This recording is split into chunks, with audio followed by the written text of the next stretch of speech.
السلام علیکم dear students, آج 8واں لیکچر ہے، لیکچر نمبر 8۔ کل ہم نے یہاں تک پڑھ لیا تھا سبق ہاتھ سے اچھی طرح لکھا جائے۔ اس سے آگے آج ہم ریڈ کر رہے ہیں۔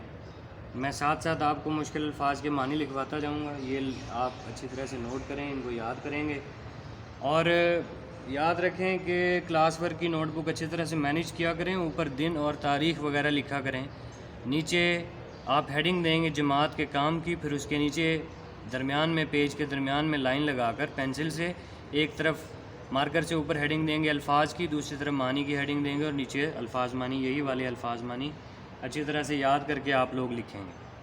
آج ہم یہاں سے ریڈ کر رہے ہیں۔ اگرچہ مرزا کی آمدنی قلیل تھی، قلیل کا مطلب ہوتا ہے کم، مگر حوصلہ فراخ تھا، فراخ کا مطلب ہے کشادہ۔ سائل ان کے دروازے سے خالی ہاتھ بہت کم جاتا تھا، سائل کا مطلب ہے فقیر، بیکاری۔ سائل ان کے دروازے سے خالی ہاتھ بہت کم جاتا تھا، ان کے مکان کے آگے اندھے، لنگڑے، لولے اور اپاہج مرد عورت پڑے رہتے تھے۔ لنگڑے، لولے، اپاہج، ان تینوں لفظوں کا مطلب ایک ہی مطلب آپ لکھ سکتے ہیں، معذور، معذور۔ غدر کے بعد ان کی آمدنی، غدر سے مراد ہے 1857 کی جنگ آزادی، 1857 کی جنگ آزادی، 1857 کی جنگ آزادی، غدر کے بعد ان کی آمدنی کچھ اوپر 150 روپے ماہوار ہو گئی تھی، اور کھانے پینے کا خرچ بھی کچھ لمبا چوڑا نہ تھا، مگر وہ غریبوں اور محتاجوں کی مدد اپنی بساط سے زیادہ کرتے تھے۔ بساط کا مطلب ہے حیثیت، یعنی اپنی حیثیت سے بڑھ کر وہ لوگوں کی مدد کرتے تھے، اس لیے اکثر تنگ رہتے تھے۔ مرزا اپنے دوستوں کے ساتھ جو گردش روزگار سے بگڑ گئے تھے، گردش روزگار سے بگڑ گئے تھے مطلب ہے گردش روزگار سے بگڑ جانا، مطلب ہے حالات خراب ہو جانا، روزگار کے حالات خراب ہو جانا۔ گردش روزگار سے بگڑ گئے تھے، نہایت شریفانہ طور سے سلوک کرتے تھے۔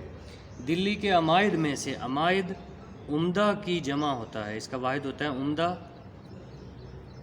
عمدہ کی جمع ہے یہ لفظ، عمائد مراد ہے اس سے شرفاء جنہیں کہا جاتا تھا۔ دلی کے عمائد میں سے ایک صاحب جو مرزا کے دلی دوست تھے، اور 1857 کے بعد ان کی حالت سقیم ہو گئی تھی۔ سقیم کا مطلب ہے خراب، حالت خراب ہو گئی تھی۔ ایک روز چھینٹ کا فرگل پہنے، چھینٹ کیا ہے جی؟ چھینٹ ایک حقیر کپڑا ہے، چھینٹ آپ اس کا مطلب لکھ سکتے ہیں حقیر کپڑا، حقیر قسم کا کپڑا۔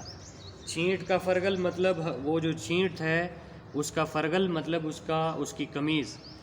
چھینٹ کا فرگل پہنے ہوئے مرزا سے ملنے آئے۔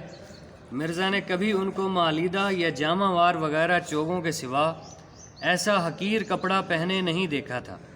مالیدہ اور جامہ وار یہ دونوں جو ہیں یہ اعلیٰ قسم کے کپڑوں کے نام ہیں، اس کا آپ میننگ لکھ سکتے ہیں اعلیٰ قسم کے کپڑے۔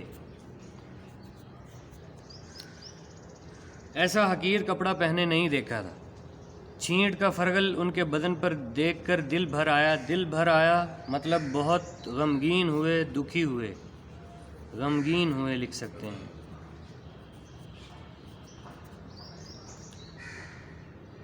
بس آج کا سبق یہیں تک ہے، یہاں پہ آپ لوگ ڈیٹ لگا لیں آج کی۔